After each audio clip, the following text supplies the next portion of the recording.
Hey guys, this is Ray, DJ Razor Savvy here with Gospel Revolution.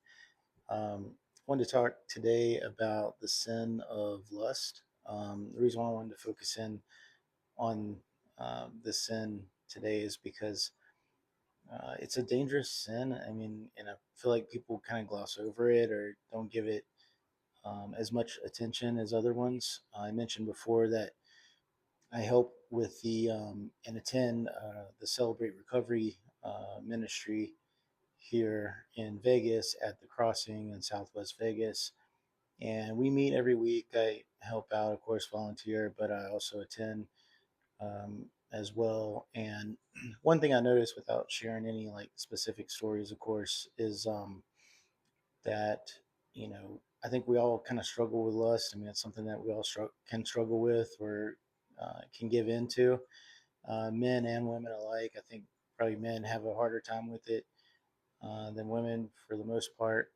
But you know, a lot of people will talk about um, struggles like their hurts, habits, and hangups with maybe being codependent, or you know, you hear people struggle with like alcohol, drug addiction, because to me those are like obviously more tangible sins that you're wrestling with or trying to overcome. And once you overcome them, say you overcome alcoholism or drug addiction, you might not ever go back to that sin. You might just be completely done with it. You can kind of avoid it or stay away from it. But the sin of lusting is, it's much more subtle. You don't necessarily can see it. You have to make a decision when you um, go to get a drink, or um, and you still have to kind of make that determination or that decision, that choice, if you will, when you're going to lust too. But it can kind of creep up on you, where you might not even notice that you're doing it until a little bit later. It's a much more subtle sin, but it's a dangerous one. And I wanted to share, a couple of stories of how it can really mess people up. It can really damage your life if you're not careful or give into it too much, or it just takes you down the wrong path. And so, we have an enemy, the devil, and his demons that we have to arm ourselves with the Word of God and with prayer, with putting on the armor of God, as the Bible explains and refers to in the New Testament. So, the couple stories I wanted to share. One is a story of victory over um, temptation with lust in the Old Testament in Genesis, and one is a story of defeat, um, where David gave into lust and it really damaged his life for a while. So the first story is in Genesis, as I mentioned, it's in Genesis chapter 39. It's Jacob's son Joseph, when he ended up in Egypt after he was betrayed by his brothers. And he had favor, he had God's favor on his life.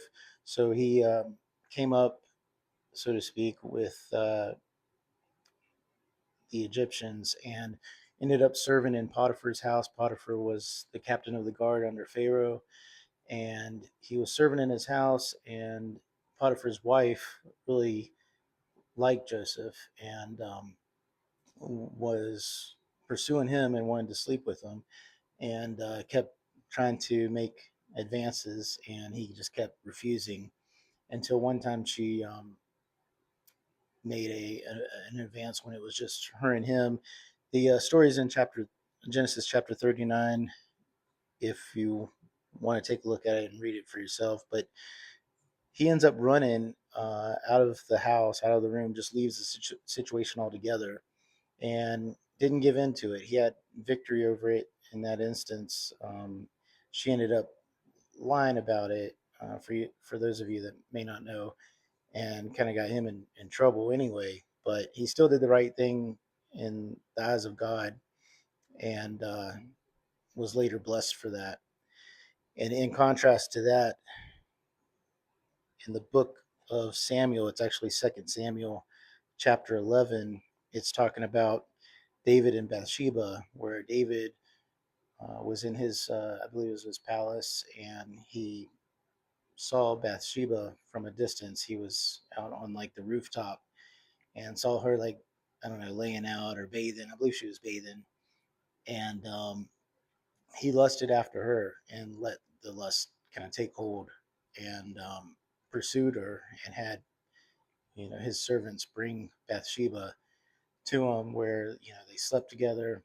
And the problem with that is that she was married. She was married to Uriah the Hittite, and that was one of David's soldiers, and he was actually out in the battlefield fighting at the time. And so she ended up getting pregnant by David, and David was trying to cover up his sin, didn't want Uriah to find out, and so he sets Uriah up to have him killed in battle, and it worked. But you know, ultimately, there was a lot of shame. It kind of ruined David's life for a while. There was a curse that came with that sin, so you're not free from the consequences of sin. But even though God did restore him later, um, it really messed up his life, giving into it. So those are just a couple stories of how one of victory, one of defeat, and just wanted to show how dangerous that sin can be, and it's something that we can all give into. So it's just something that we want to be mindful of and kind of safeguard against by following the example of Joseph, of course. And then there's a couple scriptures I'll just share real quick in the New Testament. One is in First Corinthians chapter 6. This is Paul writing to the church in Corinth. And just a real quick verse, he just says, flee sexual immorality, which is exactly what Joseph did.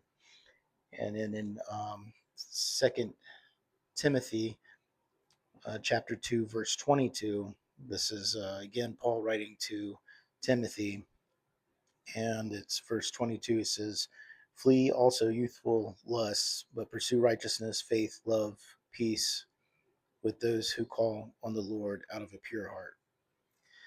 So just want to talk a little bit about that, because I just feel like it's a subtle sin and can kind of creep up on you, and damage your, not just your walk with God, but can take you down a path like what happened to David, where you find yourself stuck or in some kind of situation that's tough to get out of.